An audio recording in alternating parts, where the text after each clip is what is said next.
At the end of the 70s, Atari was making some of the biggest game in home gaming. But the people creating those games had one problem. Almost nobody knew who they were. Atari generally did not credit individual programmers on its cartridges, boxes, or manuals. Four Atari programmers, David Crane, Alan Miller, Bob Whitehead, and Larry Kaplan, believed their game were bringing enormous value to Atari, while they had little control over how their work were presented or rewarded. So they left. But they didn't just go work somewhere else. They decided to make games for the Atari console without being Atari employees. That idea sounds completely normal now. Today, nobody is surprised when an independent studio makes a game for PlayStation, Xbox, or Nintendo. In 1979, home consoles were still a young business, and Atari was not interested in seeing former employees start selling their own cartridges for its machine. The four developers joined businessman Jim Levy and helped create Activision. Then they did something that immediately made the company feel different. Activision put the developers in the spotlight. Their names appeared on the packaging and in manuals. Their photographs appeared in promotional materials. They wrote messages to players and gave tips for their own games. The programmer stopped being an anonymous person behind the cartridge.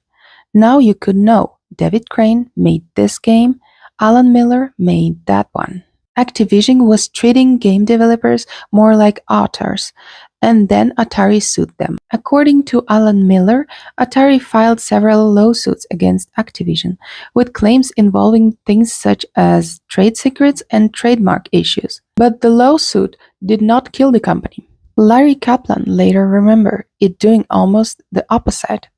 He said the lawsuit became a front-page news around the January 1980 Consumer Electronics Show, and suddenly made an unknown Activision look like a major player. And Activision kept releasing games: Dragster, Fishing Derby, Boxing, Skiing.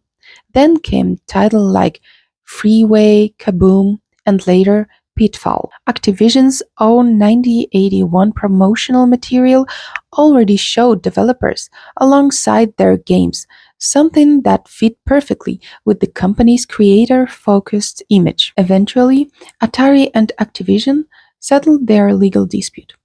The important result was not that one side dramatically won. It was that Activision survived and kept publishing games for Atari's console. And once that business model worked, others rushed in. By the end of 1982, around 24 companies were selling software for the Atari VCS. That eventually created its own problems. The market filled with games from many publishers, and quality was all over the place. But the basic idea never disappeared. The company that makes the console does not have to make all the games. That is completely normal today. In 1979, it was important enough to fight over in court. And Activision grew out of four Atari programmers, deciding they wanted something very simple: their games, their names, and more control over their own work. Don't forget to watch my next story in my next video.